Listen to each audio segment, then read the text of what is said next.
You're now using Module 4 of the People-Centered Screening and Assessment screening modules. This module is focused on the Edinburgh Postnatal Depression Scale, or the EPDS. The learning objectives for home visiting professionals include understanding the context and purpose of conducting the Edinburgh Postnatal Depression Scale, identifying the correct screening protocol and pitfalls for grantees, articulating the value of the survey for families, framing the tool and the process for families effectively, and using the screen with greater intention and effectiveness to strengthen home visiting services and individualize supports to families. The end of the module also has information that's specifically for supervisors. Frontline home visiting staff can also explore that part of the learning module, but it will be most useful to supervisors. And at the end of the supervisor section of this module, supervisors will be able to consider tools and strategies to support home visitors in conducting the Edinburgh Postnatal Depression Scale as an integrated and effective part of home visiting services.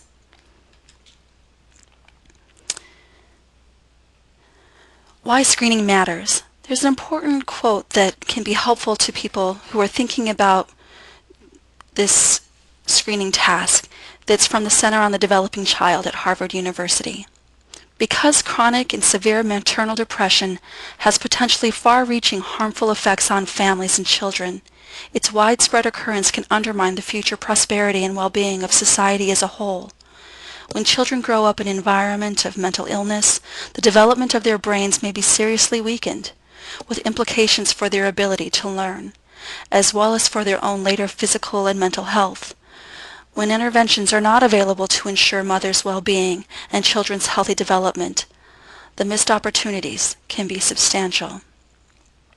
This quote helps us to understand that there's a vital and important role that home visitors can play in conducting screening and assessment in a way that is people-centered and that's related to maternal depression. For people who are interested in learning more about the impacts of maternal depression on child development, there's a working paper available at the link below. In this slide, you'll see a screen capture of the tip sheet on the Edinburgh Postnatal Depression Scale. You can choose to go to the end of the module and print this tip sheet now as a handy reference, or you can print it out as a reference after completion of the module. At the end of the module, you'll also note that there is a copy of the Edinburgh Postnatal Depression Scale. This is the same scale that's used throughout Family Foundation's home visiting programs in Wisconsin. It's available online for free, and you can print it out if that's useful to you. So here are some quick facts about the authors of the scale. Drs. Cox and Sagofsky did some research about detecting postnatal depression, and they developed a 10-item scale, which is available now as the Edinburgh Postnatal Depression Scale. If you're interested in the original research that was published about that, you can go to the British Journal of Psychiatry. There was additional research that followed that was about postpartum depression, and that was in the New England Journal of Medicine, volume 347. So it's another way to learn more about the research behind postnatal depression screening. When the authors put together the scale, what they were really interested in doing was creating an efficient way to identify people who were at risk for perinatal depression, to support follow-up and treatment so that they would get appropriate treatment and reduce the risks to the mothers themselves and their children of perinatal mood disorders. There are 10 questions which ask pregnant women or women who have recently delivered a baby to provide the answer which comes closest to how they've felt in the past 7 days, and not just how they feel today or how they felt a month ago. It does not identify women with anxiety, neuroses, phobias, or personality disorders. In addition, the Edinburgh Postnatal Depression Scale has also been used with men. So the reason why the tool is so important is because postpartum depression is the most common complication of childbearing. It happens more frequently than we might think, and it's something that's entirely treatable. So the 10-question EPDS is an effective way to screen for a depressive illness.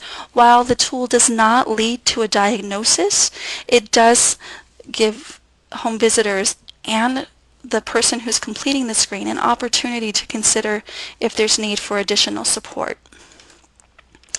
So who experiences perinatal mood disorder?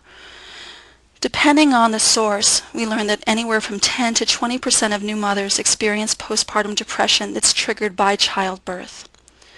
Postpartum depression usually begins 2 to 3 weeks after giving birth, but it can start any time during the first few days, weeks, or months post-delivery. Fathers can also experience perinatal mood disorder. Approximately 4% of fathers experience depression in the first year of their child's life. And U.S. fathers have nearly twice the rate of paternal, prenatal, and postpartum depression as fathers in other countries. And 10% of men exhibited elevated levels of depressive symptoms when their child was 9 months old, compared to 14% of mothers.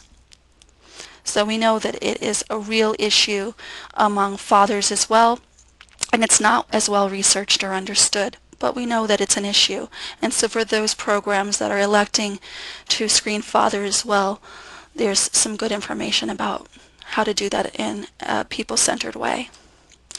So what are some of the common symptoms for postpartum depression in women? A woman with postpartum depression may feel sad, hopeless, worthless, or alone. She may have trouble concentrating or completing routine tasks. She may lose her appetite or not feel interested in food. And she may feel indifferent to her baby. She may feel overwhelmed by her situation and feel like there's no hope. She may feel she is just going through the motions of her day without being able to feel happy, interested, pleased, or joyful about anything. There are some additional symptoms for maternal depression. A woman may experience trouble sleeping when her baby sleeps, and she may have challenges with sleeping that are more than the lack of sleep that new moms usually encounter. She may feel numb or disconnected from her baby. She may have scary or negative thoughts about the baby, like thinking someone will take the baby away or hurt the baby. She may be worried that she'll hurt the baby. She may feel guilty about not being a good enough mom or ashamed that she cannot care for her baby. There are also some symptoms that are common in men. Increased anger and conflict with others, the increased use of alcohol or other drugs, frustration or irritability, violent behavior, losing weight without trying, isolation from family and friends, being easily stressed, impulsiveness and taking risks like reckless driving and extramarital sex, and feeling discouraged. There are additional symptoms that are common for men, such as increases in complaints about physical problems, ongoing physical symptoms like headaches, digestion problems or pain, problems with concentration and motivation, loss of interest in work, hobbies, and sex, or the converse, working constantly. There may be additional frustration or irritability, the misuse of prescription medication, increased concerns about productivity and functioning at school or work. And there may also be the flip side, which is fatigue. They may be experiencing conflict between how they think they should be as a man and who they actually see themselves as. And there may be additional thoughts, such as thoughts of suicide. So which women are at the greatest risk of developing postpartum depression? We know that because postpartum depression is the most common complication of childbirth, that it's frequent among women in general, but there are some women who are at greater risk. And those women include women who have symptoms of depression during or after a previous pregnancy, or women who've experienced depression or bipolar disorder at another time in her life. If somebody has a family member who's been diagnosed with depression or other mental illness. If a woman has had a stressful life event during pregnancy or shortly after giving birth, such as job loss, death of a loved one, domestic violence, or personal illness. Women are also at greater risk if they've had medical complications during childbirth, including premature delivery or having a baby with medical needs. Women are at greater risk if they have mixed feelings about the pregnancy itself and whether it was planned or unintended. A lack of strong emotional support from a partner, family, or friends can also increase the risk, as well as alcohol or other drug abuse problems.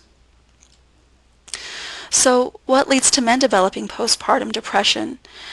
Here are some of the common triggers that were identified: a lack of good sleep, changes in hormones, personal history of depression, a poor relationship with a spouse, or poor relationships with one or both of one's own parents, relationship stress with a partner or an in-laws, excessive stress about becoming a parent or father, having a non-standard family such as being unmarried or a stepfather and receiving pressure around that if there's poor social functioning, and a lack of support from others. So this tool can be both valuable to men and women, but it's important to keep in mind that there's still a lot of stigma about mental health in general and maternal or paternal depression in particular. Now, screening can reduce stigma because it allows people to have an open conversation about what they're experiencing. And in order for that to be an open conversation, it really says a lot about how a home visitor would need to approach this tool to get the maximum value out of it for families. It's important to keep in mind that by screening and seeing if there's the possibility of a need for additional services and supports, it can help you connect families to providers who can provide some additional treatment around depression because it is treatable, and a positive screen may reduce some of the feelings of isolation and motivate self-care.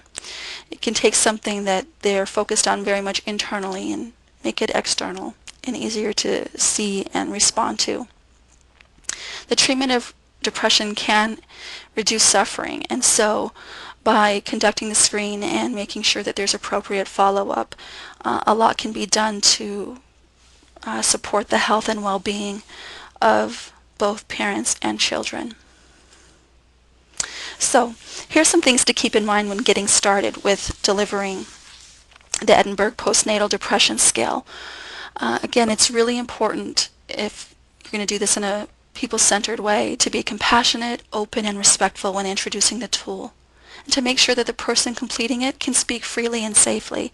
Again, this may mean really paying attention to privacy, really paying attention to the timing of introducing this scale.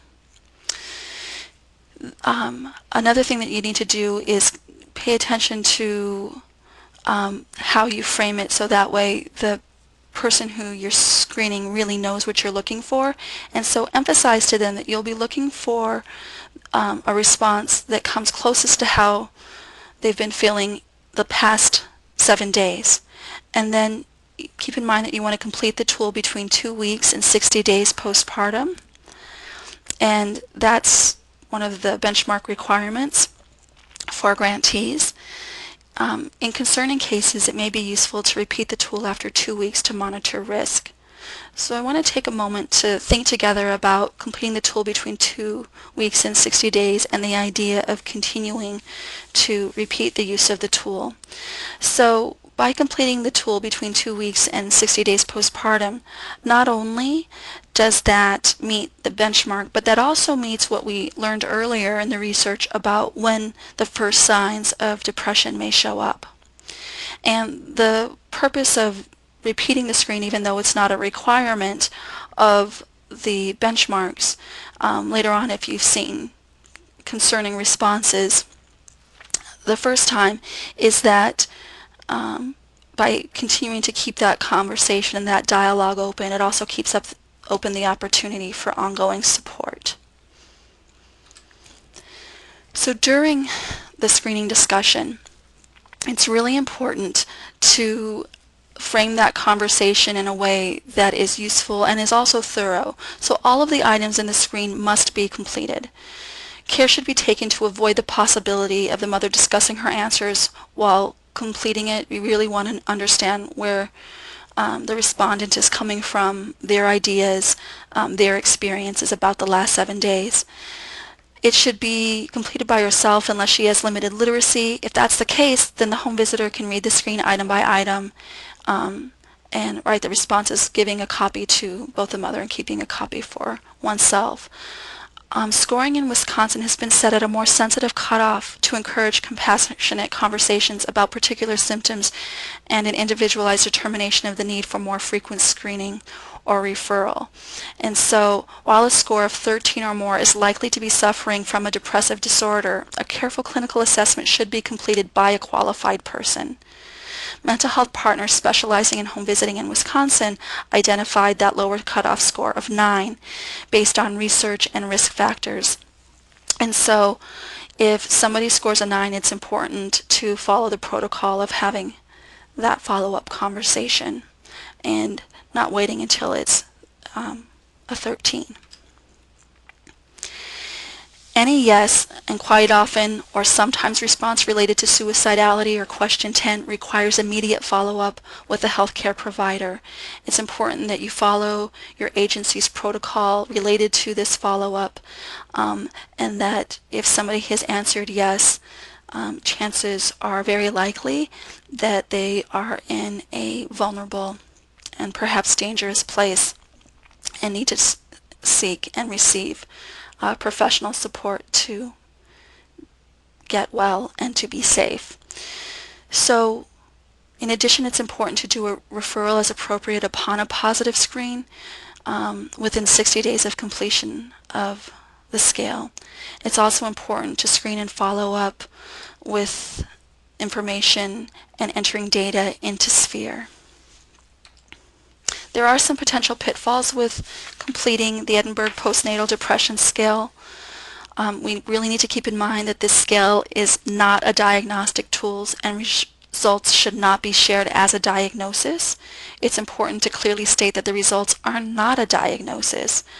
So instead, I think framing this as a suggestion that additional support would be useful, helpful, beneficial is really important. Don't wait until you're entering the data into Sphere to determine if it's a positive or negative screen, because if, for instance, somebody answered yes to question 10, it would be really important that they had that immediate follow-up. If there was a delay in entering, in reviewing the screen when it was time for data entry, that would be a missed opportunity to get somebody who, again, may be in that vulnerable or dangerous place the support they need. So instead, score that scale on site and have a meaningful conversation about referral needs or signs to watch for, as postpartum depression can emerge during the first few days, weeks, and months post-delivery. Completing the Edinburgh Postnatal Depression Scale can strengthen goal setting. When postpartum depression impacts a mother's thinking and feelings, simplifying goals becomes even more important to build trust and a mother's self-confidence.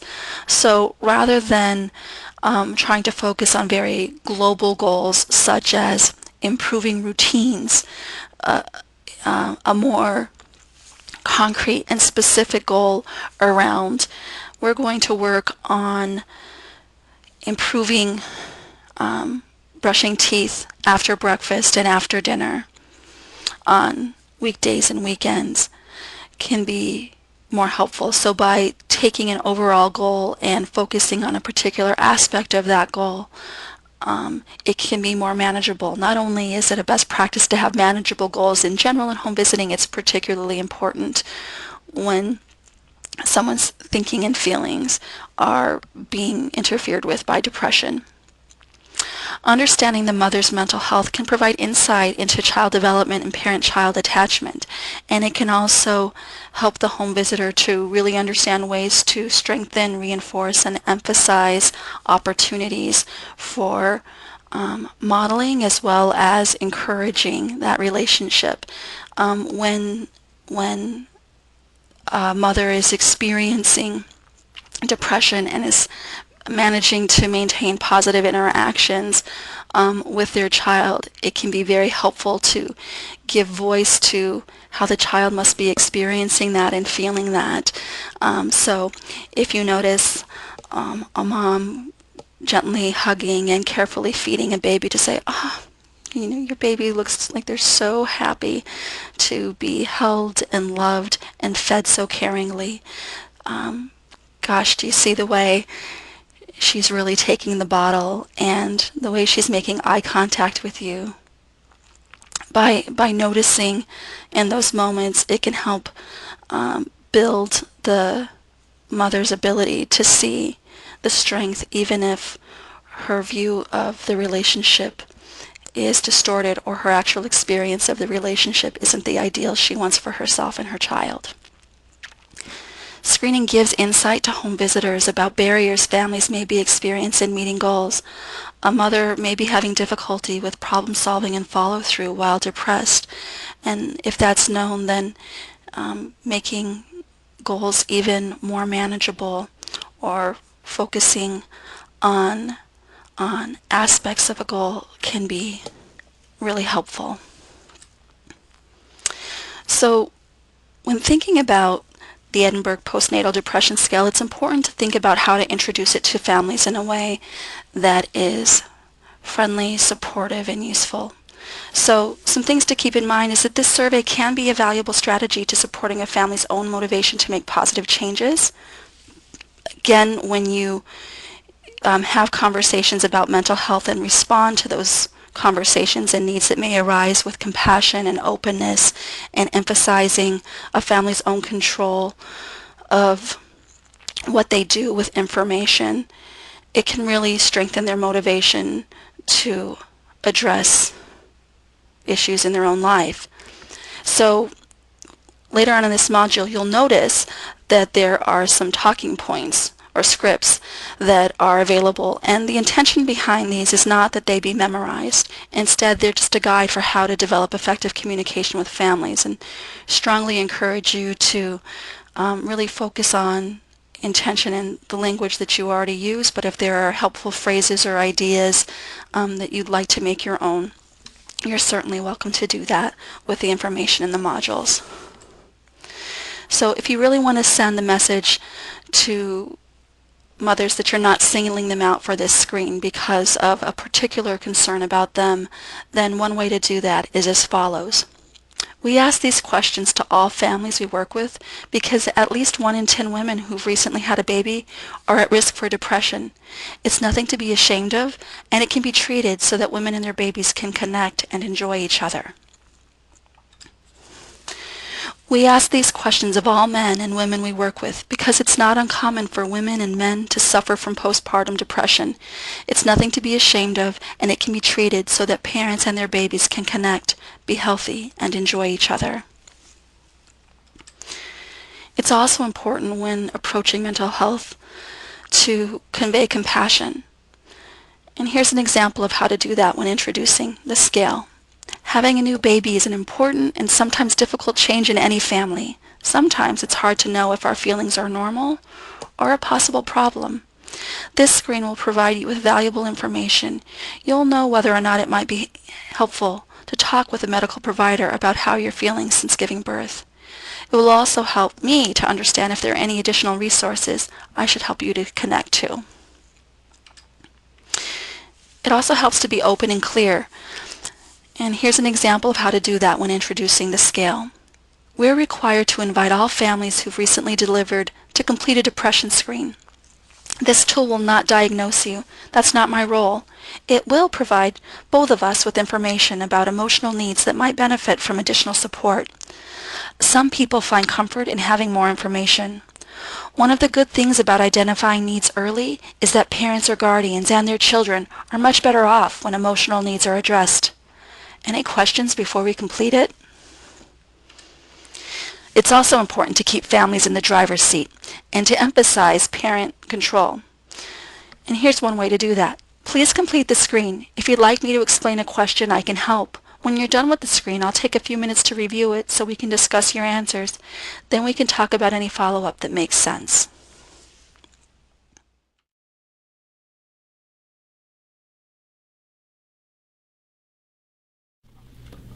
Hi, it's good to see you again. It looks like you're adjusting to your new baby very well. Yes, I am. How are things going with Jordan? It's going pretty good. It can be a little rough sometimes, but I know it's a learning curve, right? Yeah, it can be a lot to adjust to having another baby in the family, no matter what a pro you are as a mama. Exactly. Yeah. So today, one of the things that we are going to have an opportunity to check in is more about how you're doing, and specifically looking at how you're doing in terms of your emotions and all of that adjustment period. And so there's a resource that we have that's a depression screen, and it's not meant to diagnose. Like, I'm not a doctor, I'm not a therapist, I can't say whether in fact depression's in place, but it just lets us know if there's something that might need some additional follow-up. So that's one of the things that I wanted to check in on. We're also going to do a check-in and see how things are going. I know you're really wanting to do some nursing with baby Jordan. Yes. And so we can talk more about that. And is there anything else you want to make sure that we connect about today? Not specifically, no. All right, so we can just work a little bit more on the curriculum then.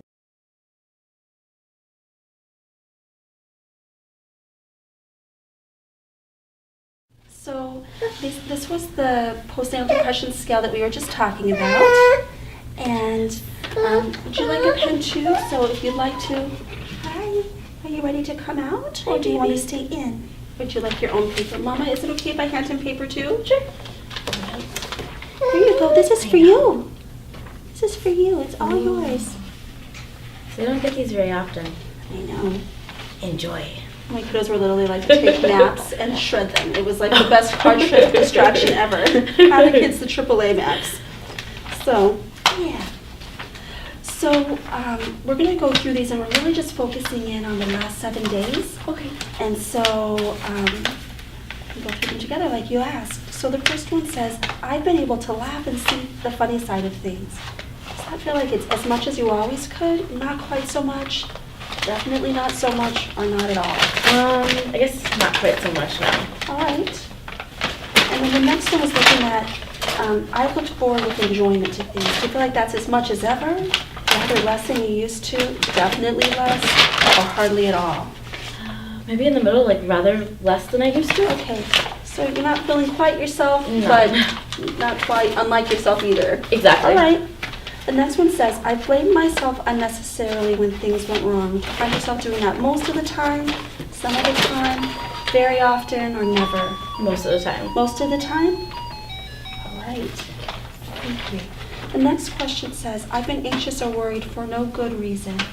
Has that been not at all? Hardly ever? Sometimes? Do you find yourself doing that very often in the last 7 days? Probably pretty often. Pretty often? Okay. So would you give it the bottom answer there? Yeah, okay. I would say very often. Yes. Hi, I like how you found that paper and this one. The next one says, I felt scared or panicky for no very good reason. Quite a lot? Sometimes. Not much, or not at all? No, not much. Okay. And then the next one says, things have been getting on top of me. Has that felt like most of the time? You've not been able to cope? Yes, sometimes that's happening, things get on top of you, but you've been coping, and you haven't been coping as well as usual. No, most of the time I've coped quite well, or no, I've been coping as well as ever. I think maybe sometimes, but haven't been coping as well as I would usually. Okay, so would you give that maybe this, which one? This one or this one makes more sense for you?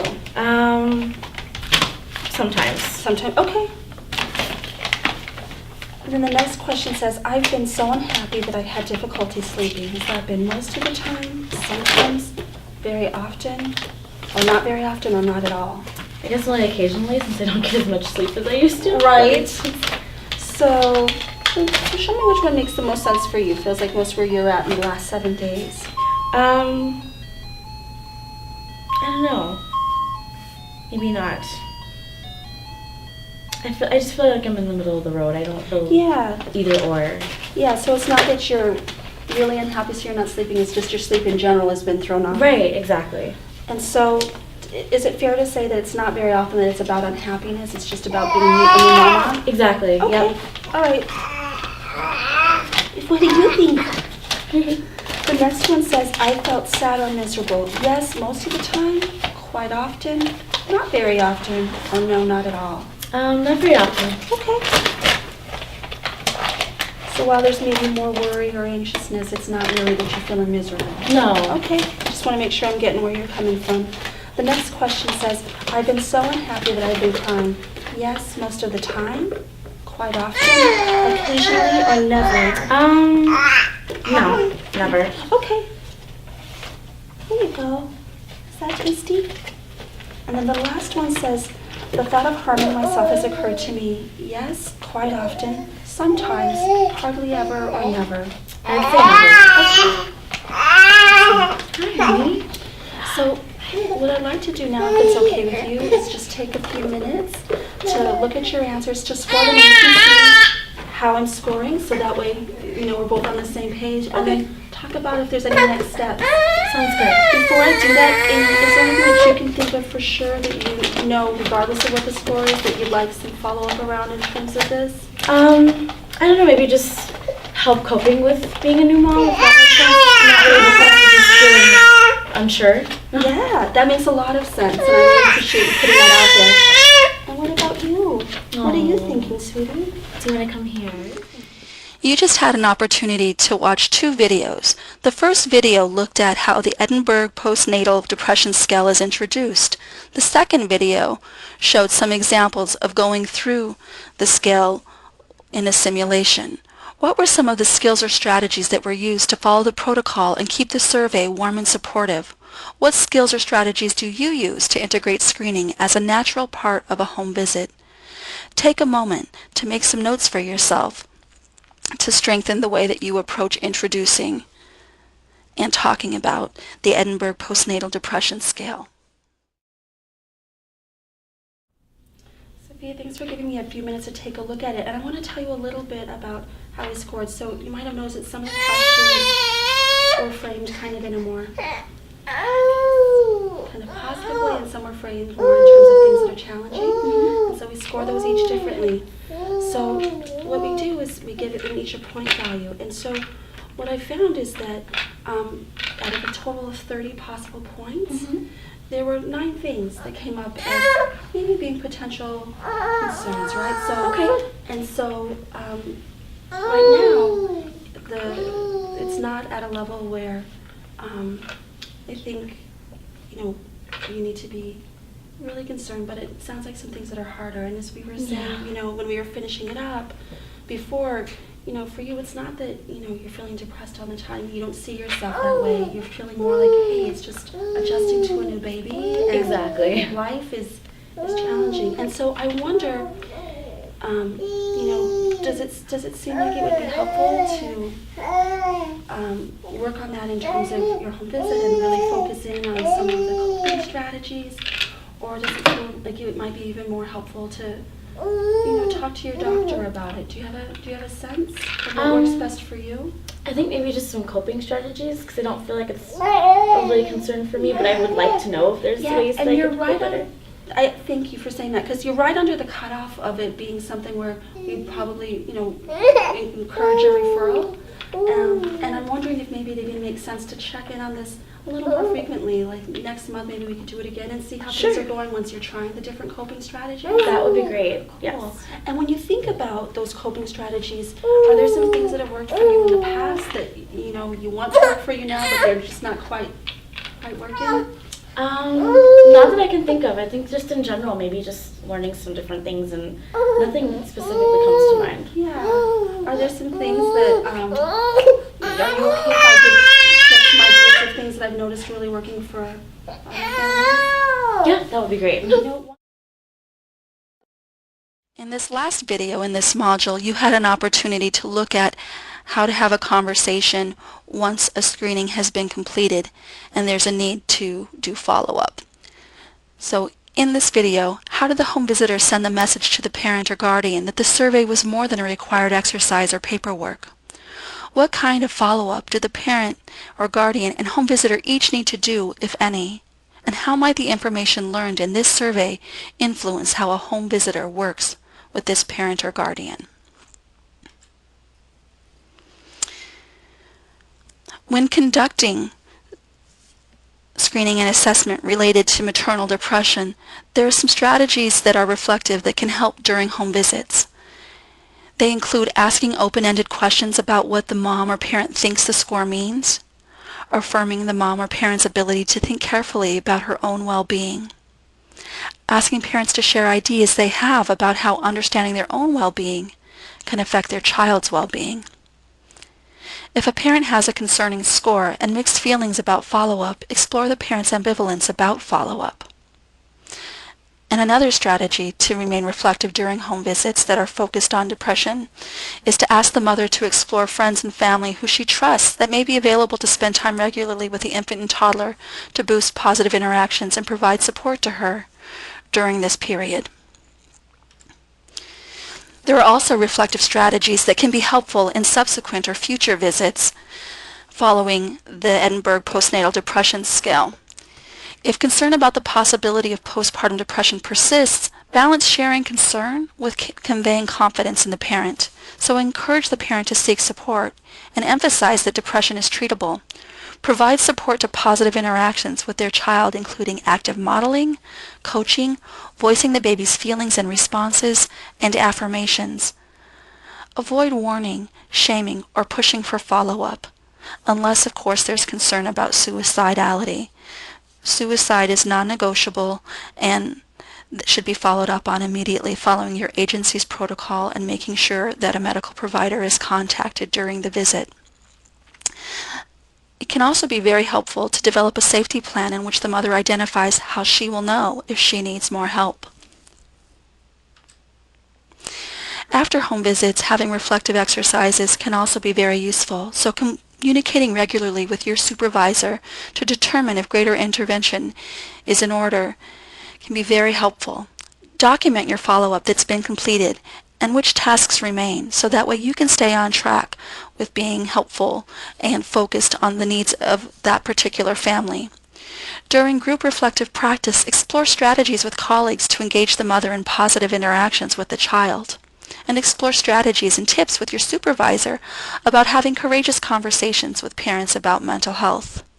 Consider role-playing difficult conversations with supervisors and colleagues as practice to gain comfort. This next section is really focused on the learning objectives related to a supervisor, but may be valuable to home visitors as well.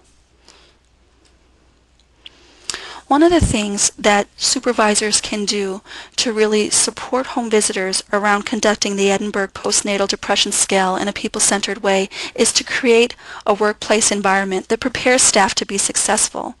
One of the ways to do that is to really understand how the scoring works and supporting staff in understanding how the scoring works too. Remember that questions 1, 2, and 4 are scored 0, 1, 2, or 3, with the top box scored as a 3. Questions 3, 5, and 10 are reverse scored, with the top box scored as a 3 and the bottom scored as a 0. The maximum score is 30. Possible depression is 10 or greater. Always look at item 10, regardless of other responses. The cutoff is different, 2 points lower for men, according to the Journal of Affective Disorders. In-home visiting programs where the decision has been made to participate in maternal depression screening, it's important to have trauma-informed approaches in place and to promote self-care.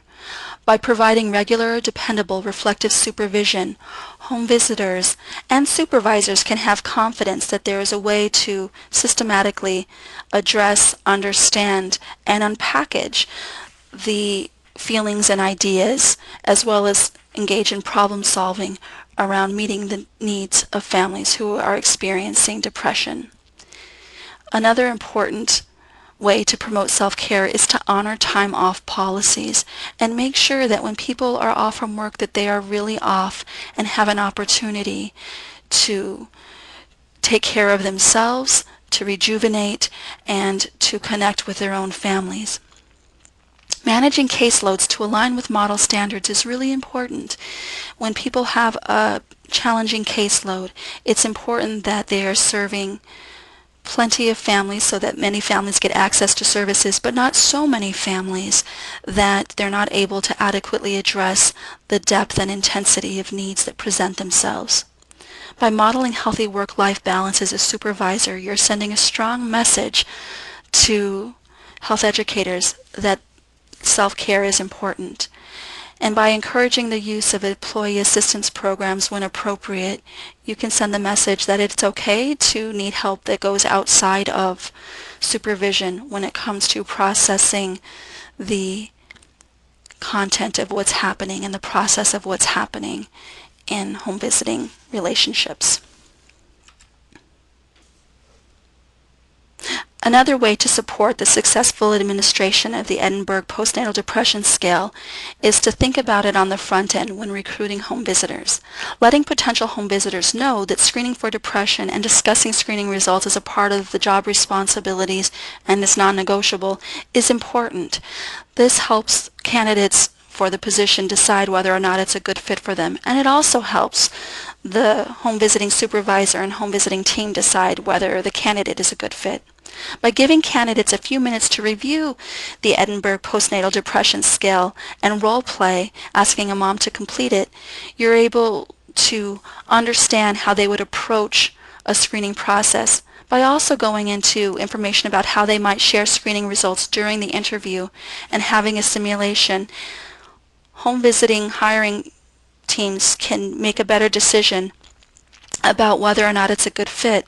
While it wouldn't be fair to expect complete fluency with administering the scale, some things that you should look for in how the role play goes is people's comfort having courageous conversations and doing that in a people-centered way that's non-judgmental, that conveys accurate empathy, and that emphasizes the autonomy or the chance to make decisions of the family themselves.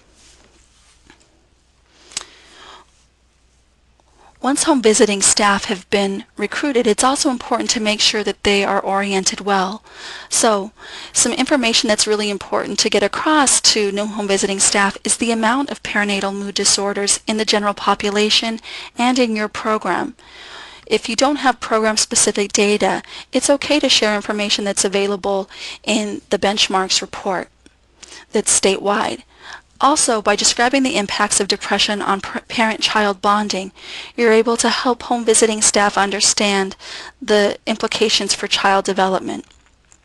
It's also really important to schedule attendance at training that's offered by the UW-Milwaukee Child Welfare Training Partnership about depression. By providing these professional development opportunities through the state training partnership or through local providers, you can help home visiting staff gain greater confidence in their knowledge and ability to deliver this scale successfully. Another way to increase confidence and competence with the scale is to provide multiple role play opportunities within the first 90 days of employment and in an ongoing way. The first administering of the screen should not be with a home visiting family. It's also important to support an overall reflective approach in the screening and assessment process by discussing the feelings and reactions to administering the Edinburgh Postnatal Depression Scale with home visitors during staff meetings or during one-on-one supervision. Staff are given an opportunity to process their reactions to this work in a healthy and supportive way. By listening without judgment, people are able to be clear about ways that doing this work is hard and valuable. This provides for healthier interactions when the screening is being done with families. The supervisor and home visitor should discuss the implications of the screening results on service delivery and add ideas to case notes or for follow-up. And also, by identifying staff who are comfortable and effective in delivering this scale and pairing them with colleagues and giving them opportunities to practice, it both encourages opportunities to build best practices, but it also plays to the strengths and the emerging leadership of home visiting staff. In addition to reflective responsibilities with supervision, home visiting supervisors also play an administrative and quality assurance role. Some things that can be done to support you in that role are monitoring the completion of the screens using the home visiting data collection table and making sure that there's documentation of referrals for positive screens, as well as monitoring documentation of the results in Sphere. By analyzing the data to see if there are any trends in completion rates or documentation of follow-up and family outcomes, supervisors are able to identify if their team as a whole may need additional support in conducting the screening in an effective way, or if there are particular members of the team who could benefit from additional support and coaching. Not only does the data in the Edinburgh Postnatal Depression Scale tell a story about the experiences of the mother, it also shares information and a story about the successes of the home visiting program. By keeping a data dashboard and discussing it during team meetings, you can support productive conversations with staff about screening and assessment. By celebrating the teams for meeting goals to screen and follow up with moms within the timelines around depression, not only can you celebrate meeting contract requirements, but you're also able to celebrate, more importantly, the ability to meet the needs of families. If staff are saying things like, well, everyone is depressed, data can help staff understand how prevalent depression is for parents in the program and provide some perspective on what might seem a situation of everyone. Looking at the data can also help reframe the belief that depression is awful and we can't do anything about it, or to something that may be more useful, like, look how many parents have had a supportive conversation about their mental health because we're screening and encouraging follow-up. Sometimes in the home visiting field, professionals want to measure success as an issue of how many people who are likely suffering from depression receive services. And while healthy family outcomes matter, so does the home visitor's role in identifying potential mental health needs. By looking at the screening and follow-up data for each home visitor, teams may note people who are particularly effective at supporting families in follow-up. This member of the team can be encouraged to share tips and strategies with colleagues. There are some helpful resources to learn more about maternal depression. One resource is the Postpartum Depression Fact Sheet. It's available at womenshealth.gov, and it's available in both English and Spanish. The National Women's Health Information Center also has some great fact sheets and resources that will be useful to both home visitors and to families who are experiencing postpartum depression. There's also a website that's set up for Postpartum Support International. While it should not be used in lieu of professional follow-up, it may be an additional resource to families. And there's another family-centered website that's called Depression After Delivery that people may find valuable. There are a few articles and ebooks that are also available about maternal depression and can be very useful. One is called Maternal Depression Can Undermine the Development of Young Children. It's the working paper that was highlighted at the beginning of the module. There's also some helpful information about the prevalence of maternal depression when there's been a trauma history for women. And there's also another article that can be very helpful to both supervisors and frontline staff about trauma stewardship. It's an everyday guide to caring for the self while caring for others. If you have additional questions about this module or would like to be pointed to additional resources, feel free to contact Lily via email, LinkedIn, the website, or her cell phone.